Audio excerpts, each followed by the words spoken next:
Laging sinasabi ng marami, faith moves mountains. And in fact, that's a quotation from Jesus. But how does faith move mountains? How can faith make things happen?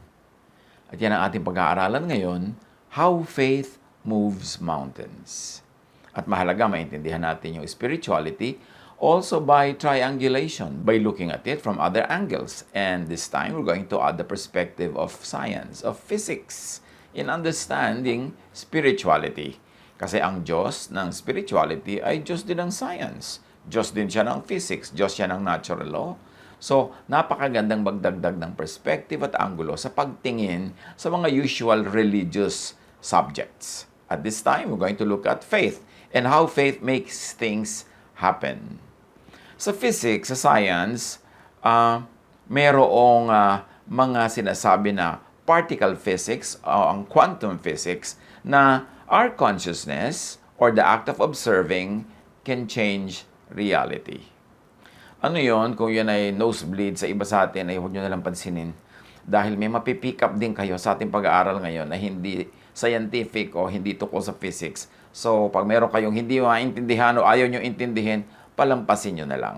But really, I suggest that we pay attention to the other angles kasi mas mapapayaman ang understanding natin sa mga katuruan ni Jesus. So, merong branch ng science, yung particle physics, or sabi nga natin, quantum physics. At isa sa mga katuruan niyan, at accepted fact niyan, is our consciousness or the act of observing can change reality. At ano yun? Ano ba yung observation? Pagmamasid, panunuri, pag-uurirat, yan ay makakapagpabago ng mga kaganapan sa ating buhay. So magsikap tayo, let's expand our brain, increase our vocabulary, and know more about the mechanics of faith. Yung observation na tinatawag ng physics, how is it done? Sa physics, yung observation is looking into the particle using electron microscopes or by detecting it using particle accelerators or other instruments. Again, kung hindi nyo maintindihan, wag na lang. Palampasin nyo na lang. At yan ay magkakaroon din ng kahulugan mamaya habang umuusad ang ating discussion. Mahalaga, meron tayong maintindihan na observation. Pag may inisip ka, pag meron kang sinukat, pag may sinilip ka, pag may pinagbulay-bulayan ka, observation yon. And observation can actually modify or change matter. Tulad na halimbawa ng prayer. Pag may ipinagpe-pray ka isang bagay, observation yon. Kasi inuurirat mo, pinupuntahan mo, pinag-uusapan, tinatapunan ng pansin, pwedeng magkaroon yun ng influence sa bagay na ipinagpe-pray and it can change the physical world or the physical realities of those who are praying. So getting the property, the speed or location of particles, measurement din yun, or getting information. We are adding this perspective to those who appreciate the sciences and have some working knowledge in quantum physics. Pero sabi nga natin kanina, kung wala naman kayong hilig dyan, palampasin nyo na lamang. At try to understand, no? So to observe is to see directly or indirectly. Halimbawa, you can see using a microscope or any optical instrument and look into cells, look into parts of plants, or look into the atmosphere, look out into the sky using telescopes. Basta may tinitingnan ka, nag-o-observe ka. And you can indirectly see particles. Minsan, hindi mo talaga nakita ng iyong mata, but by bombarding it with other particles and making it react to other particles, para mo na rin siyang nakita. Parang billiard. Yung binangga ng puting bola mo, may mga nagbangga-banggaan doon. By just looking at one of them, makikita mo kung paano siya binangga ng iba, para mo na rin nakita yung bumangga. Kahit hindi mo nakita yung bumangga mismo. Kasi pinagbabangga-bangga mo sila. You can do that with matter. You can do that with particles. And because of the precise laws of science, you can expect or predict its current property using its other properties. For example, yung nga sinabi natin, pag kami nagbabanggaan, kahit hindi mo nakita bawat isa, just by looking at one, you will see how it happened. Ngayon, anong kinalaman niya sa scripture? Kung natandaan natin yung mga sinasabi natin tukol dyan sa laws ng quantum physics. What are the teachings and practices of Jesus and of other persons in the Bible that show scientific principles of observation that we have just discussed? That to the point, change matter and make things happen in the way we call miracles.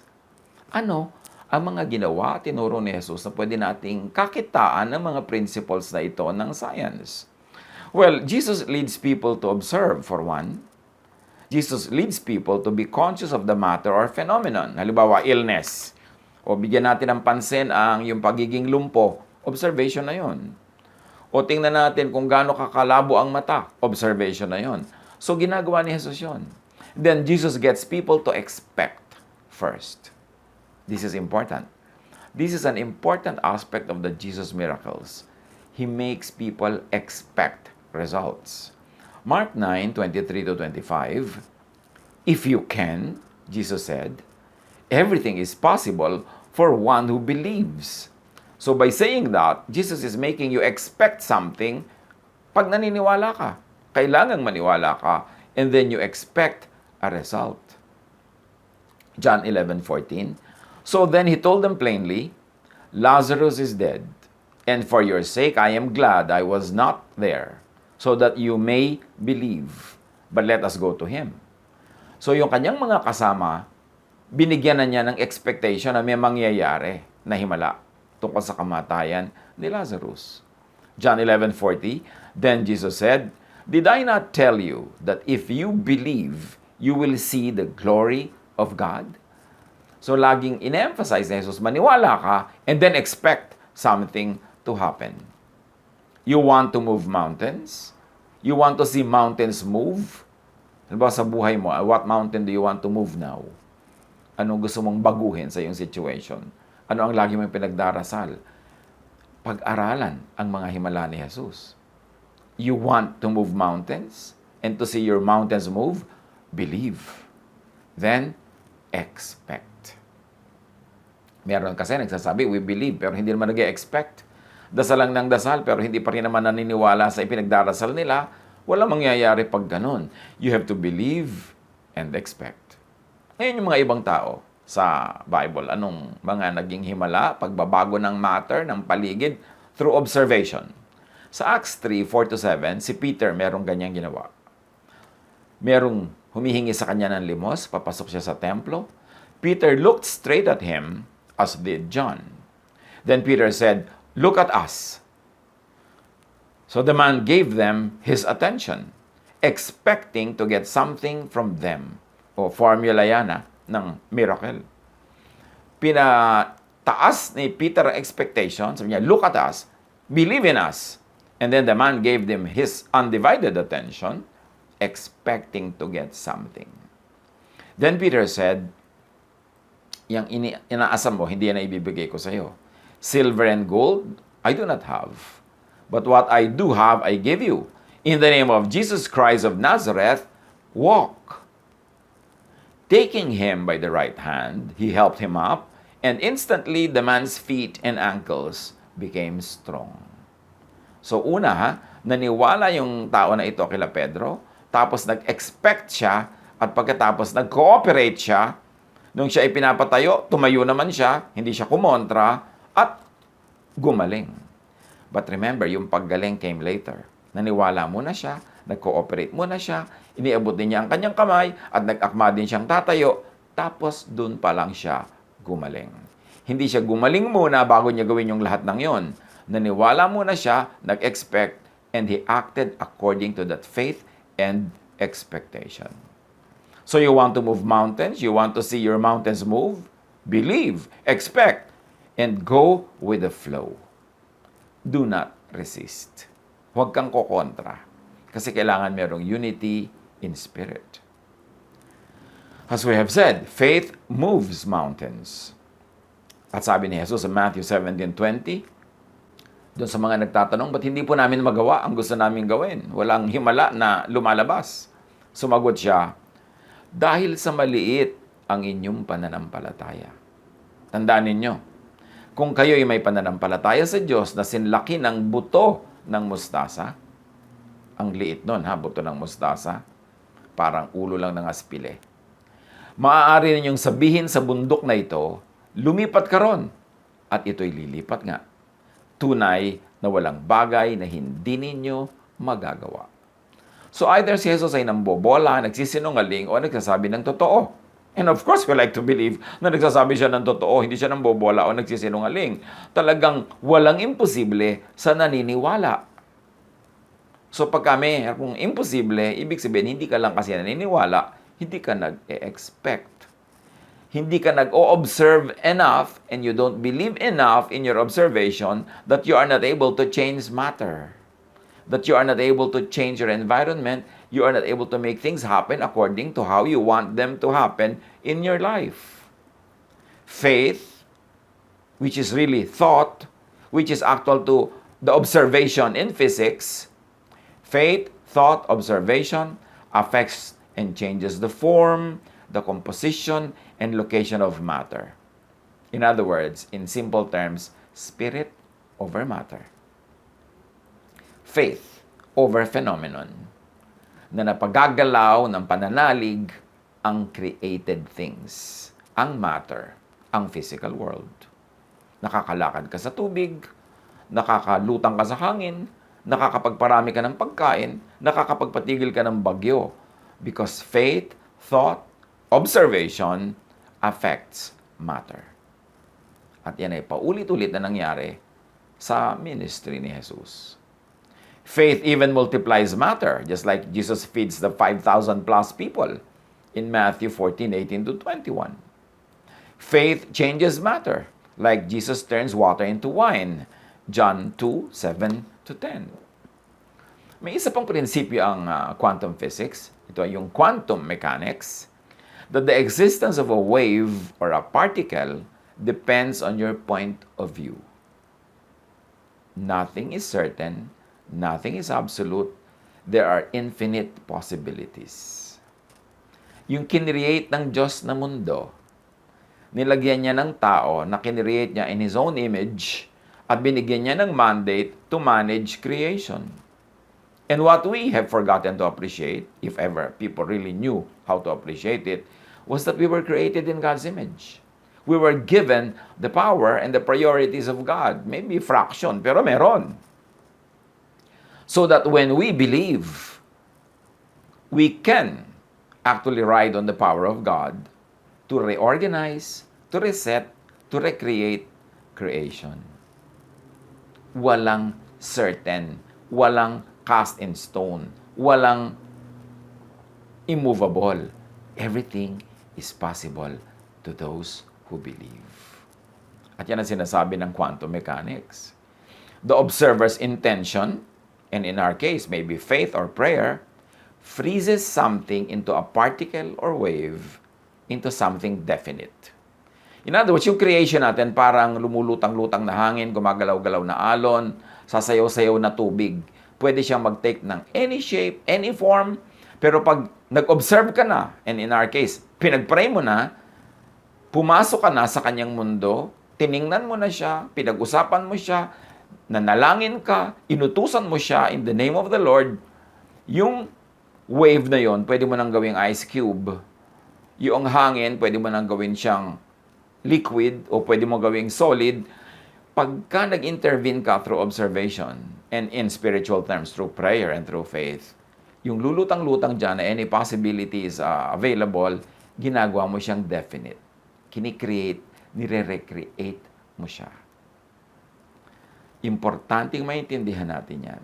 Quantum mechanics suggests that our consciousness, our thought, our faith creates and recreates reality.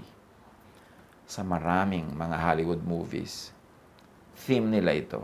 At nakakapagtaka, ang galing nila mag-isip.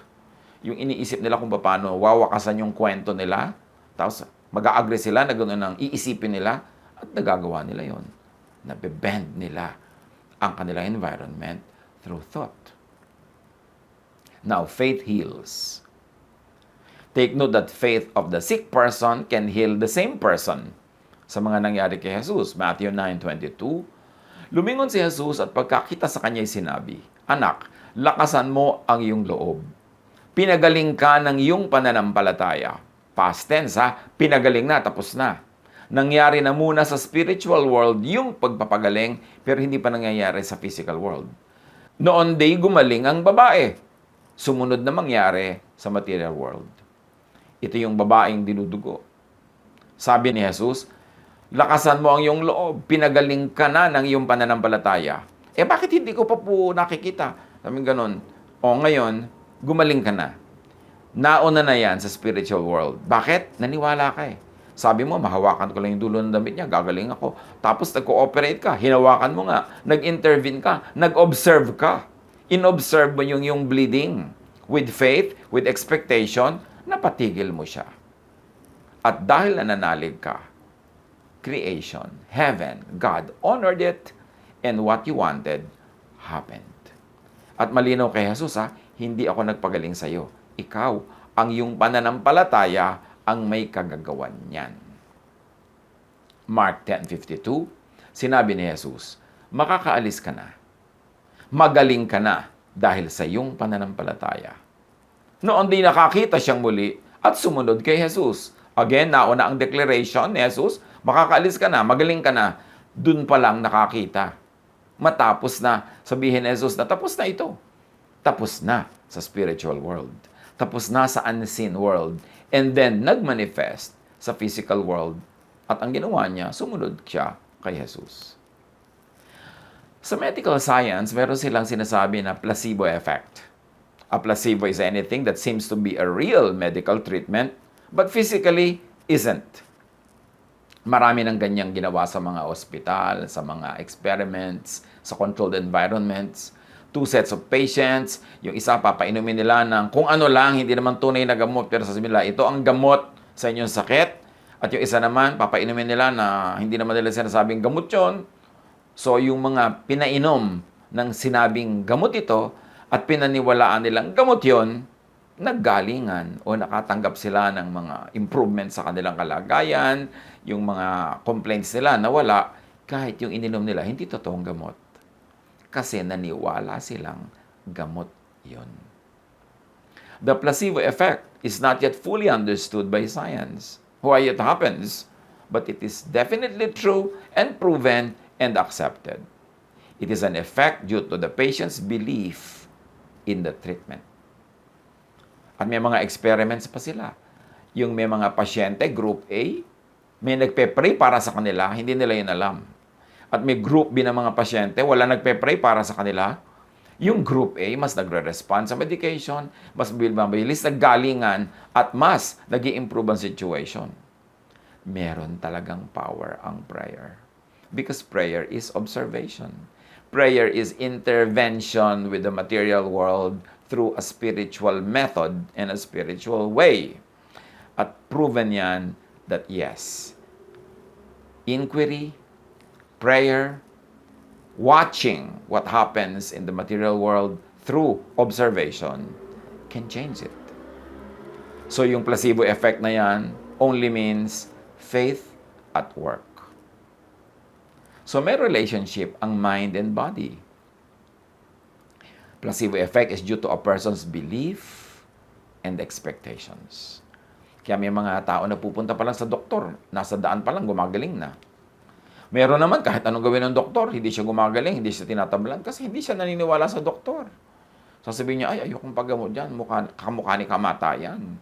So, hindi siya tatablan kahit anong mangyari, kasi hindi siya naniniwala. Kailangan maniwala. In fact, meron akong kilala personally. Siya ay merong religious belief na ayaw nila ng blood transfusion. Pagkatapos, dinugo siya, dinala siya ng kanyang biyanan sa ospital, kailangan ng blood transfusion, ayaw niyang pumayag. Nauubos na yung dugo niya, mamamatay na siya. So, yung biyanan na ang nag-decide, lagyan niya ng dugo. Ako nang bahala. Dali, lagyan niyan. Alam niyo, sa pag-ayaw ng pasyente, kahit nahihina siya, ayaw pumasok sa kanyang ugat yung dugo. Kasi yung kanyang faith, ano mang faith yon, at hindi natin ginadjudge kung correct or wrong yung faith, pero yung faith talaga works and it intervenes with physical reality. Sad to say that patient died. Pero yung kanyang kaayawan na pumasok ang dugo sa kanyang vein, yun ang nakapangyari. Ganon kalakas yung faith niya. Nanaig kesa sa laws of physical sciences, kesa sa laws of osmosis, kesa sa laws of medical blood transfusion. Expectation, faith, reorders the physical world. Pag naintindihan natin ito, magiging very powerful ang ating prayer life. Hindi magiging parang useless exercises. Mangyayari talaga ang gusto natin mangyari. Matutupad ang matutupad. Belief in something as stimulant stimulates. Belief in something as relaxant relaxes. May mga experiments niyan. Sa medicine, sa therapy. Pag sinabi mong, ito pong ipapaamoy ko sa inyo, nakakaantok. Inaantok na pag naniwala siya. Ito pong papaamoy ko sa inyo, pampasigla. Pero kahit yung pala, pareho lang na tubig lang yon. Pero pag naniwala siyang pampasigla yon, sisigla nga. Yan ang placebo effect. Hindi ibig sabihin useless, ha? Hindi ibig sabihin fake. Ibig sabihin lang, yung paniniwala achieves something. And the stronger the expectation, the stronger the feeling, the stronger the results. Kaya kung minsan yung nakakapanood tayo na kung minsan televised pa yung mga healing session na paniwalang-paniwala yung mga tao, pipila sila na mahihil. Nahihil nga. Kaya lang, sabi ng iba, bukas bumabalik din. Eh siguro nawala uli yung pananampalataya nila. Siguro nang hina o whatever it is. Pero meron talaga nangyayari pag naniniwala ang tao.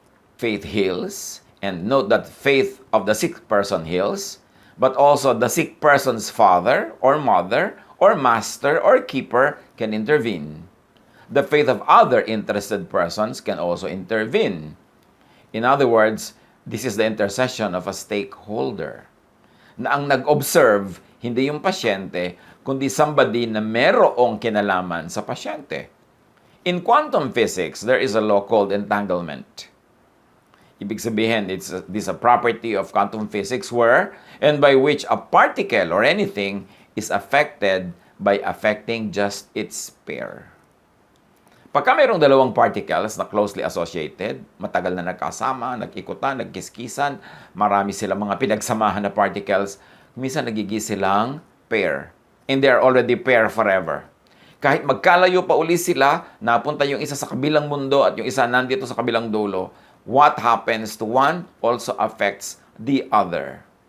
Yun ang tinatawag na pair. Parang pinagbuklod ng posisyon, ng kilos. At sa mga tao may mga pair. Halimbawa, mag-asawa, sobrang emotional involvement nila, pair sila. Kaya kung minsan, nagsasuffer yung isa sa malayong bansa, nararamdaman itong asawa na nandito sa Pilipinas. Sa mga kambal, nagiging pair sila as particles, na yung nararamdaman ng isa, nararamdaman din ng kakambal niya, kahit hindi sila magkalapit. Nangyayari yan kahit na sa mga magulang at anak. Yung mga anak na nasa gyera, tapos humahanap ng napakalaking panganib, biglang nararamdaman ng nanay niya. Kasi pair sila. May entanglement. Yung pair na yan is happening to matter, it's happening to particles, but pwede rin person with person. Or person with something. Kung napaka-attach ka sa isang bagay, pwedeng maging pair kayo, magkaroon kayo ng entanglement. At sa mga miracles ni Jesus, may mga ganyang makikita tayo. Halimbawa in Luke 7:7-10, the master asked Jesus to heal his servant. At nung pupunta na si Jesus sa bahay ng master na ito, sabi ng master, huwag na po, huwag na kayong pumunta, maabala pa kayo. Nananalig ako na kahit dito, mapapagaling niyo ang aking servant. And the man who had been sent returned to the house and found the servant well. So, dahil this master was affected by Jesus, the master also affects the servant long distance. In other words, this master and his servant had become pairs in a way that now, nagkaroon sila ng entanglement na noong tumanggap ng pagpapala ni Jesus itong master na ito, na ipatanggap din niya at nailipat sa kanyang servant na malayo. In Matthew 25:22-28, a Canaanite woman had a sick daughter, dying. And she came to Jesus. At sabi niya, pagalingin niyo po ang anak ko. And to make a long story short, kahit wala doon yung anak niya, verse 28, then Jesus said to her, woman, you have great faith. Your request is granted. and her daughter was healed at that moment. The affected mother, by Jesus, affects the daughter long distance. And physics talks about this same thing without connecting the two. Tayo lang nagko-connect na ang tawag dyan ay entanglement.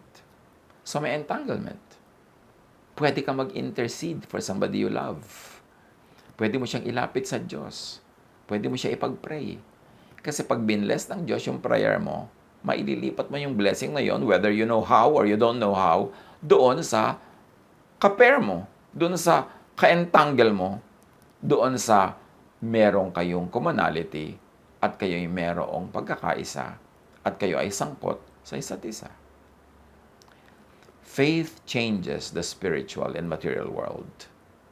Katulad sa Hebrews 11:11, si Sarah na hindi na pwedeng manganak, nanganak pa. Kasi nga, nothing is impossible for those who believe. Mark 11:23, tandaan ninyo ito, sabi ni Jesus, kung kayo'y nananampalataya sa Diyos at hindi kayo nag-aalinlangan, maaari niyong sabihin sa bundok na ito, umalis ka riyan at tumalon ka sa dagat, at ito nga ay mangyayari. Now, pag tinignan natin yung lokal where Jesus was speaking, it was in Israel, it was around many mountains in Israel, at kahit lalo na sa bundok ng Zion, sa Jerusalem, ang layo niyan sa dagat, ang layo. So dinagdagan pa ni Jesus ng drama yung sinasabi niya. Hindi ka lang susundin ng bundok na tatalon siya dyan lang sa bangin, kahit doon sa malayong dagat. But take note of the quantum physics uncertainty principle. This is another principle of quantum physics, uncertainty. The act of measurement or observation, and in our case, prayer, disrupts the object. Measurement intervenes with and changes the object. Oras na may ipinag-pray ka, may maiiba sa kanya. Oras na may pinansin ka, inilapit ka sa Diyos, pinansin mo ang sakit niya, pinansin mo ang situation niya, dahil may observation kang ginagawa sa kanya, merong mangyayaring pagbabago. The more precisely we know an object's position at the time of measurement, sabi ng physics, the less we know about its whereabouts after the measurement. So, kahit na alam mo kung nasan yung item na yon nung mine-measure mo, pagka-measure mo, hindi mo na malalaman kung saan siya naroon at saan siya pupunta. Kasi yung act mo ng pag-measure, act mo ng pag-observe, act mo ng pakikialam sa kanya, changed that object, changed that matter, changed that particle. So, naalaman mo lang noong ino-observe mo siya. But matapos yun, pupunta siya sa ibang lugar at hindi mo malalaman kung nasan yun. This uncertainty is inherent in the laws of quantum physics. Otherwise, kung hindi ganun yun, you would have a deterministic world which precludes free will. Now, pumapasok yung free will. You see the interplay of physics, quantum physics, and spirituality as we know it from the Bible. Na may free will. Kasi kapag pinag-pray mo ang isang tao, nag-intervene ka sa kanya, pagka meron kayong interaction, merong uncertainty principle that will take effect. Na magkakaroon siya ng pagbabago that is beyond your control and probably will be beyond your knowledge. So, hindi mo pwedeng ma-determine matapos mong makialam sa kanya, matapos kang ma-involve sa kanya, hindi mo pwedeng ma-determine kung anong gagawin niya sa susunod na araw, saan siya nandun sa susunod na taon. At ganun-ganun yung pag-aasawa. Dahil inobserve mo siya sa pamamagitan ng iyong pansin na pagpapakasal sa kanya. Dahil ipinagpe-pray mo siya.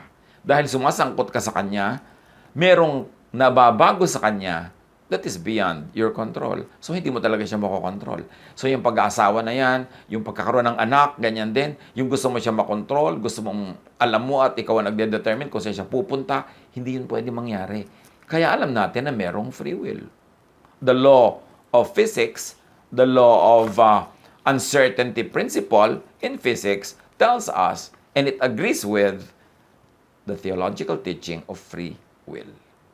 Kaya yung merong predestiny at merong free will, mas kakatigan ng physics and the sciences yung free will. Kasi merong physical laws known to the science of physics that says the same thing. Even with infinitely accurate instruments, sabi ng physics, we cannot predict the future actions of subatomic principles. And therefore, we cannot predict the future of macroscopic particles, like people, either. Ito ang sagot sa questions on predestiny. Kung huhugot ka ng sagot sa quantum physics. But remember, the laws of nature were made by God, so the laws of physics were made by God. You can rely on the laws of physics. Tapos, meron pang unknown, meron pang wild card, sa physics din, yung tinatawag naman sa Bible na time and chance.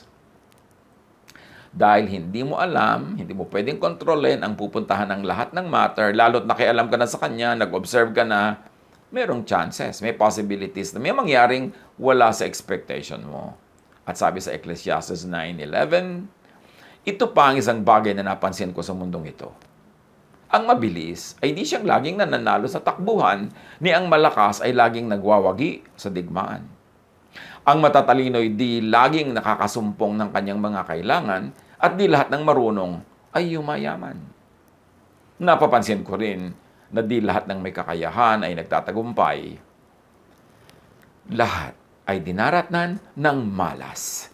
Sabi ng Ecclesiastes 9:11, bad luck happens to all. Sabi ng ibang version, time and chance happens to all. Yung nagsasabi ng time and chance, ayaw kasi nilang sabihin yung word na bad luck. Kasi maraming mga religious people na ayaw gamitin yung word na yun, although the Bible says it. So, wala talaga nakakatiyak. Walang nakakaalam.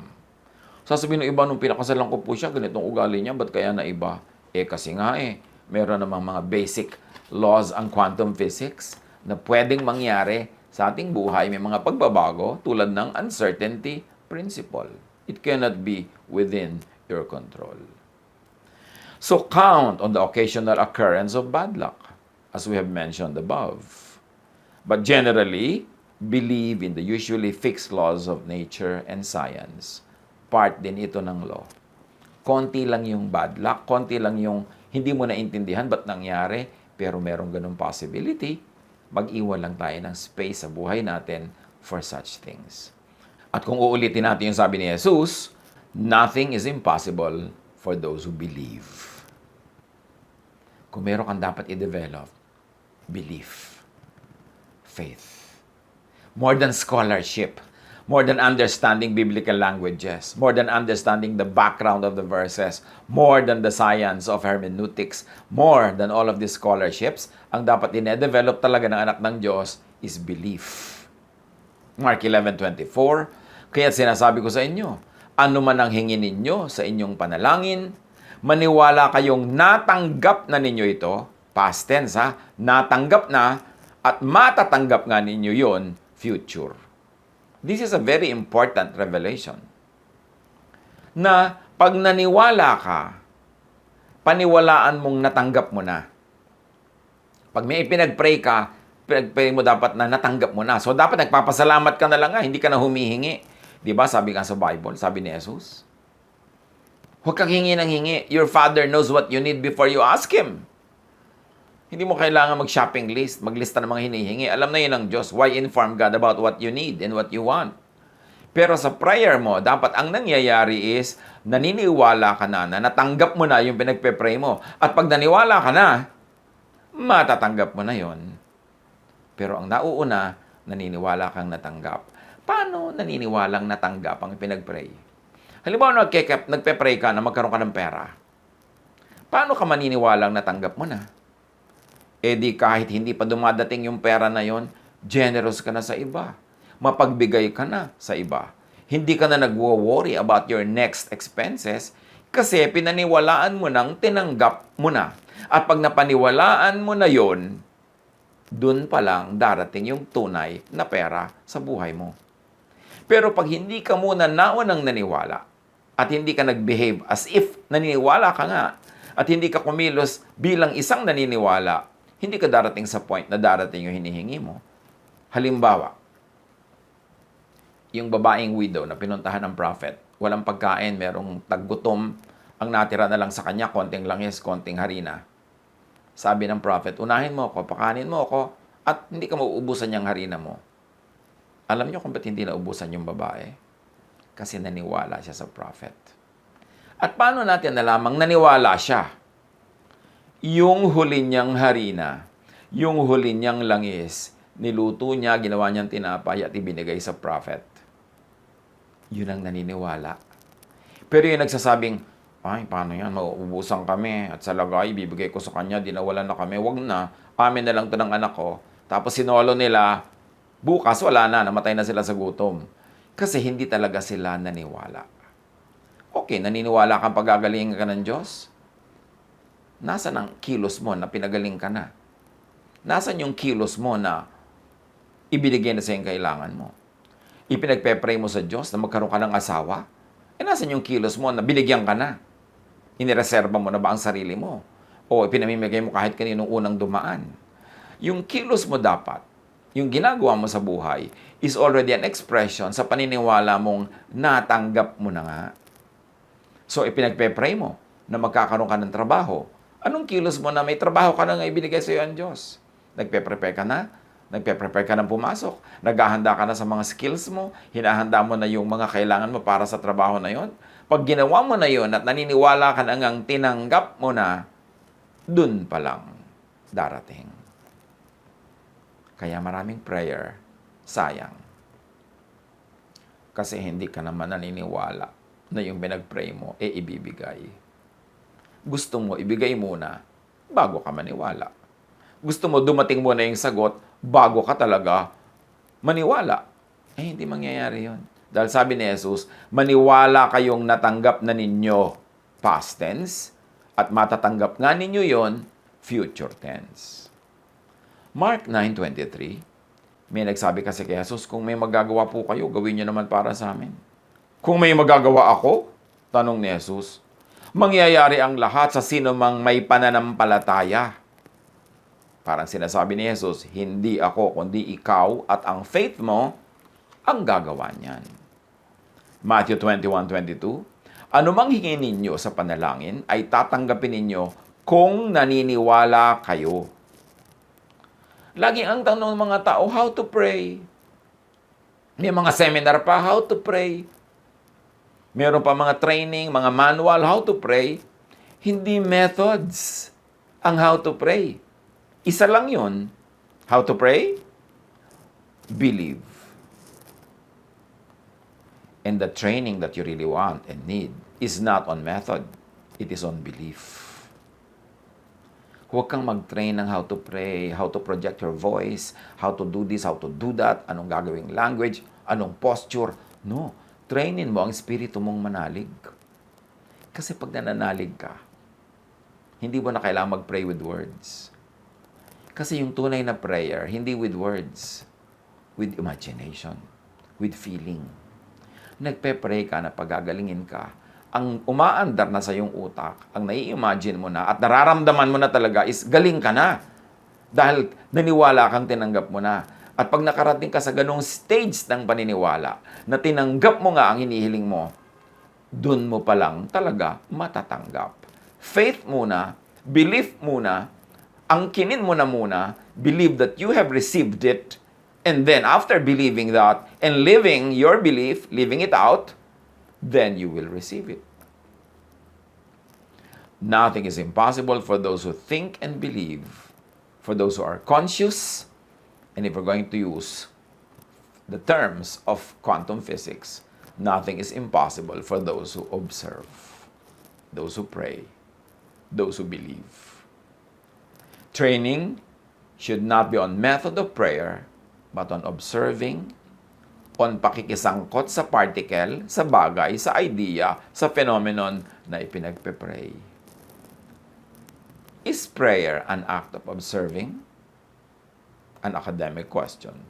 In extension, yes. To extend the laws of quantum physics. Because praying is like measuring. You are trying to get the information you want or for an event to happen. Observation yon. At ganun ang ginagawa ng prayer.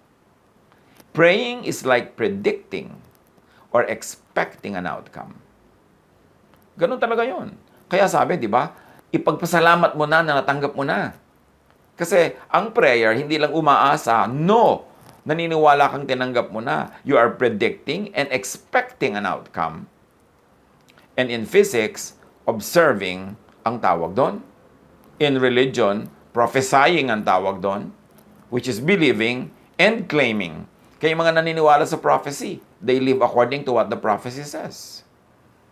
So if you believe in your prayer, do you live according to what your prayer says? Yung, Lord, baguhin niyo po ang aking ugali. Okay, naniniwala ka ba na binago ka na? At ang katunayan na naniniwala ka, yung action mo, iba na. Yung mga pananaw mo, iba na. At pagka ginawa mo yon, dahil naniniwala ka to the point of living it out in your life, the real thing will happen. But it has to happen first in your life, in your heart, in your mind, in your lifestyle. Tsaka palang darating yung material, physical, earthly sagot. Matthew 17:19-20.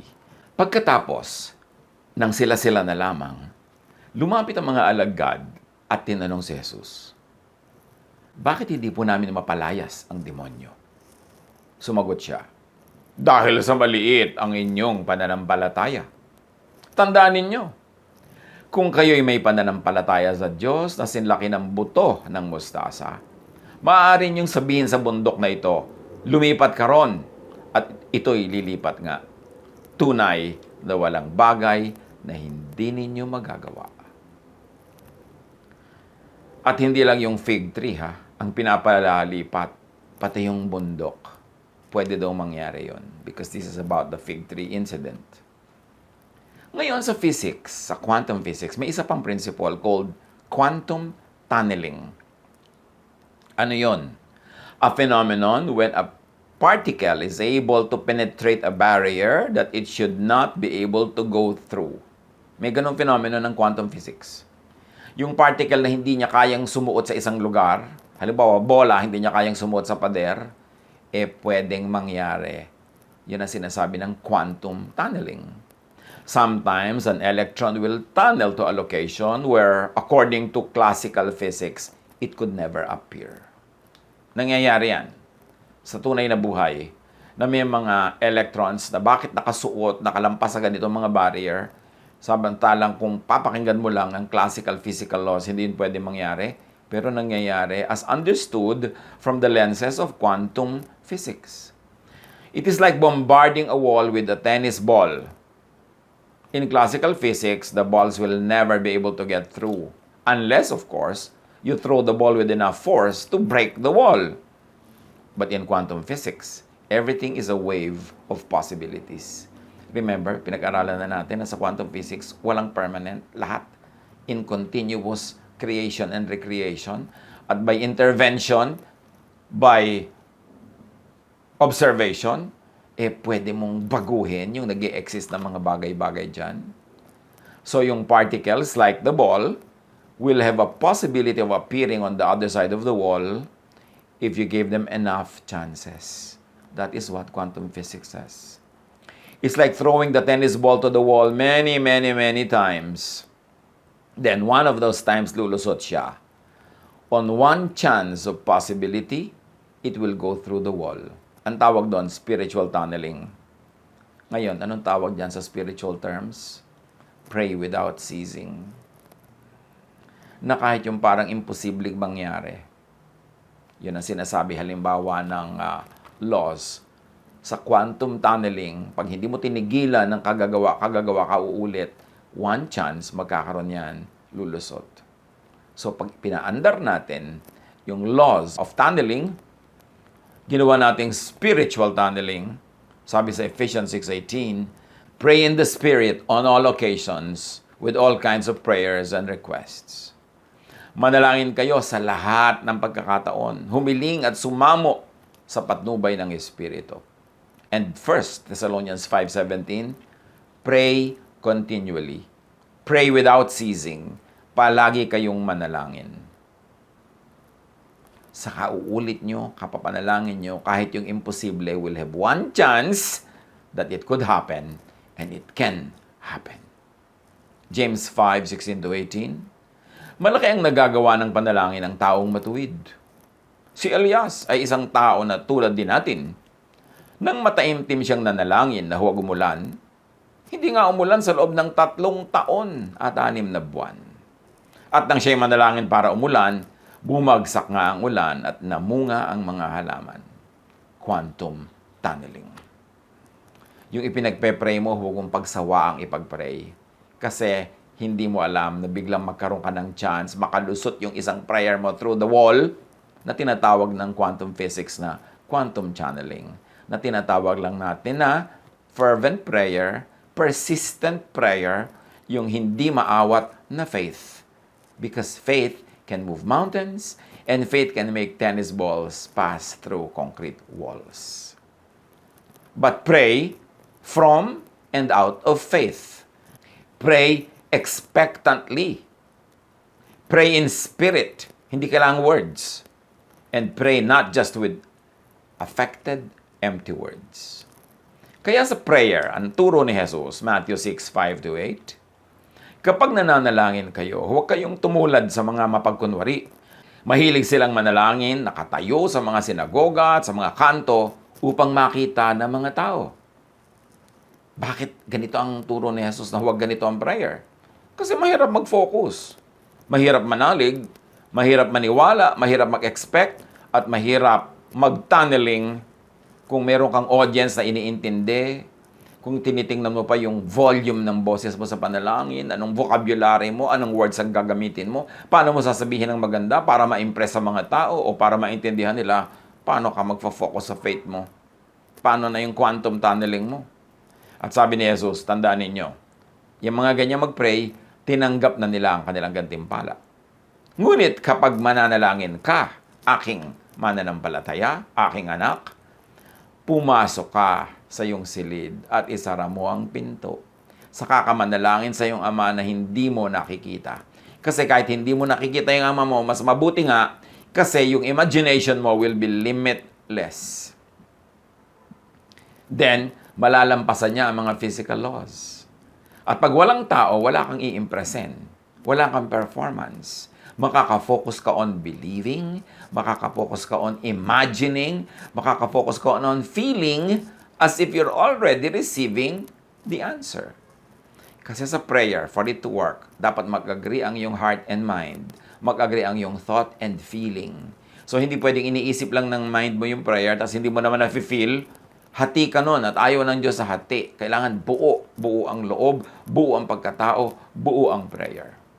Pagka nag-iisa kang nananalangin, bagamat merong advantages ang group prayer, ha? Lalo kung nagkakaisa talaga kayo, nagkakaintindihan kayo, walang impression na gusto mong gawin, walang pasikatan, walang controlling of others, napaka-effective din ang group prayer. Pero sabi ni Jesus, kung talagang gusto mo ng very effective prayer, pray alone, in private, where you could be alone with God. Because you could observe, you could focus, you could concentrate. You could do quantum tunneling. You can train energetic, bombarding thought on your subject. Hindi ka sabog. Hindi ka kailangan makinig sa prayer ng iba tapos hindi mo maintindihan, may kulang-kulang na words ka naiintindihan, hindi mo maintindihan yung pronunciation niya, minsan na-offend ka pa, minsan natatawa pa yung iba pag may maling nadinig na word. Paano ka nun magkakaroon ng quantum tunneling? Paano ka mag-observe at magfo-focus? At sa patuloy ni Jesus, then your Father who sees what is done in secret, meaning focused, will reward you. Meaning your expectation will be materialized. At ang iyong ama na nakakakita ng ginagawa mo ng lihim, ang siyang magbibigay sa iyo ng gantimpala. Sa pananalangin ninyo, huwag kayong gagamit ng maraming salitang walang kabuluhan. Gaya ng ginagawa ng mga hentil. Ang akala nila'y papakinggan sila ng Diyos dahil sa haba ng kanilang mga sinasabi. So words, especially when spoken to be heard by others, could actually become hindrances. Abala, sagabal sa tunay na pakikipagtalastasan sa Diyos. Sabi ni Jesus, huwag ninyo silang tularan. Alam na ng inyong Ama na nasa langit ang inyong kailangan bago pa ninyo ito hingin sa Kanya. Pero may mga prayer meeting, nakalista pa sa board yung mga hihilingin. May naka-assign pa sinong hihiling nito, sino mag-o-open, sino magko-close. Inimbento lang yan ng mga tao, pero hindi ganyan ang prayer na itinuro ni Jesus. Prayer is not to inform, but to create and to recreate. And for that to happen, there must be fervent focus. There must be utmost and complete attention to what you are doing so you can observe, you can intervene, you can recreate creation. Group prayer could also be effective, but only when all those who are present pray as one and when they totally agree. Matthew 18:19, tandaan din ninyo, kung ang dalawa sa inyo ay nagkaisa dito sa lupa sa paghingi ng anuman, ito'y ipagkakaloob sa inyo ng aking Ama na nasa langit. So when two agree, God will give it. But two does not always have to mean two distinct persons. Well, it can really mean that, pero hindi limited doon ang meaning. Two here could be one person's heart and mind, feelings and thought. Yung tao, parang two, yan eh. Meron kang puso at isip. May nadarama ka at meron kang iniisip. Kaya dapat agree yun. When your feelings and your thought, when your heart and your mind agree, buo ka, isa ka lang, magaganap ang iyong pinaniniwalaan at hinihiling. True, powerful, effective faith and prayer that moves mountains come from one heart and mind, one feelings and one thought. Kaya dapat faith mo buo. Kung may kasama ka, iba yung paniniwala niya, hati na kayo, wala na kayo ma-achieve. At kahit nag-iisa ka, hindi ka naniniwala sa sinasabi mo, hindi ka naman talaga nag-expect sa ipinagpe-pray mo, hati ka rin, don't expect that it will happen. James 1:6-8, subalit ang humihingi ay dapat magtiwala sa Diyos at huwag mag-alinlangan. Sapagkat ang nag-aalinlangan ay parang alon sa dagat na itinataboy ng hangin kahit saan. Huwag umasang tatanggap ng anuman mula sa Panginoon ang taong pabago-bago ang isip at di alam kung ano talaga ang nais niya. How could you quantum tunnel? How could you focus and keep on hitting that wall with the same ball kung hati ang iyong loob? Faith, thought, observation alters created things, recreates created things, transcends, bends, overrides, remakes natural law. Yes, may natural law. At habang kaya mo, up to what is possible, observe and submit to natural law. But you are not limited to and by natural law. Kasi meron ding, ngayon ay ibinubunyag ang quantum physics na matagal lang itinuturo ni Jesus, faith can move mountains. Faith can override natural law. Pero, unless you really have the conviction to override natural law, it is simpler and easier to just abide by it. Pero kung talagang kailangang ma-override yan, and then, i-override mo siya. But through what? Through tunneling, through observation, through prayer of faith para tumalab. As first choice, as automatic fallback, as to be more certain, observe natural law. But when able, when empowered by great faith, change, modify, reorder the physical world by, with faith, prayer, and expectation. Because God says, and then the physical world complies. God said, let there be light, nagkakalight. Jesus rebukes the wind and the waves, tumitigil. Si Pedro, sabi niya kay Jesus, papaglakarin niyo po ako sa tubig, gusto kong pumunta sa inyo. Sabi niya, halika. At naglakad siya sa tubig. Kasi naniwala siya. At kailan siya hindi lumubog? Nung tumungtong na siya. Hindi yung sinabi niyang, i-prove niyo muna na hindi ako lulubog bago ko tumungtong. Tumungtong siya, at saka siya hindi lumubog. And Jesus says to us, to His disciples, believe, then command this mountain, and it will comply. John 11:39-40. Alisin niyo ang bato, utos ni Jesus, dahil bubuksan yung libingan para pabangunin niya at buhayin si Lazarus. Ngunit si Martha, na kapatid ng namatay, ay sumagot, Panginoon, nangangamoy na po siya ngayon. 4 na araw na siyang patay. Sinabi ni Jesus, hindi ba't sinabi ko sa iyo na kung sasampalataya ka, ay makikita mo ang kaluwalhatian ng Diyos? So pag sinabi mong, yes, naniniwala ako, Lord, buhayin mo po ang aking kapatid, buhayin mo ang aking kapatid, buhayin mo ang aking kapatid, tapos nung bubuksan na yung bato, tinatakpan mo yung ilong mo dahil maaamoy mo yung baho, hindi ka naman naniniwala na bubuhayin. Kasi meron pa naman buhay na mabaho. Pag nagtakip ka ng iyong ilong, o sinabi mo, huwag nating buksan kasi aalingasaw, hindi ka naniniwala sa sarili mong prayer. Yan ang sinasabi natin kanina pa. Kung talaga naniniwala ka, you will live and act it out in your practical life. Your faith will be displayed by your actions, by your lifestyle. Yung naniniwala ka na magpo-provide ang Diyos, mabait ang Diyos, pray ka ng pray na mag-provide sa'yo, tapos ang damot-damot mo para siguradong meron ka, hindi ka naniniwala sa prayer mo. Naniniwala ka, Lord, provide niyo po kami ng needs namin, bigyan niyo kami ng mga pangangailangan namin. Therefore, sa action mo, hindi ka na madamot, palabigay ka, kahit hindi pa dumadating yung hinihingi mo. In fact, kaya nga darating yon kasi naniwala ka na to the point na nagpapamigay ka na ngayon, generous ka na, as if ang yaman-yaman mo na, hindi pa naman. Kasi sa puso mo, nangyari na yung prayer mo. 1 Corinthians 2:9, subalit tulad ng nasusulat, hindi pa nakikita ng mata o naririnig ng tainga, ni hindi pa sumasagi sa isip ng tao ang mga inihanda ng Diyos para sa mga umiibig sa Kanya. Hindi pa daw natin nai-imagine kahit konti yung mga lahat ng tunay na regalo ng Diyos, inihanda niya at handa niyang ibigay. Bakit hindi natin nakikita? Ba't hindi sumasagi sa ating isip? Limited kasi tayo ng ating little faith. So, pinag-aralan natin ang mga tinuro ni Jesus, ginawa ni Jesus, at kinalkal natin ang quantum physics at nakakita tayo ng mga pag-submit ng quantum physics sa mga high spiritual laws na itinuro ni Jesus. Teach and discipline your heart and mind to believe, to expect, to live your ideal, and then you will see. Paano i-apply ang mga principle na ito ngayon sa mga ipinagpe-pray natin, lalo ngayong panahon ng quarantine? Paano i-apply yung tunneling in prayer? Paano i-apply yung observation that you really focus on something, believe, and already behave, and believe that you have accepted the answer so that that answer will arrive.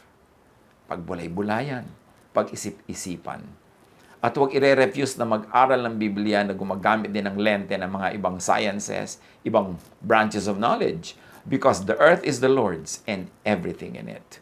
All scientific laws, all aesthetics, all policies, all systems were created by God. Kinreate yan lahat ng Diyos.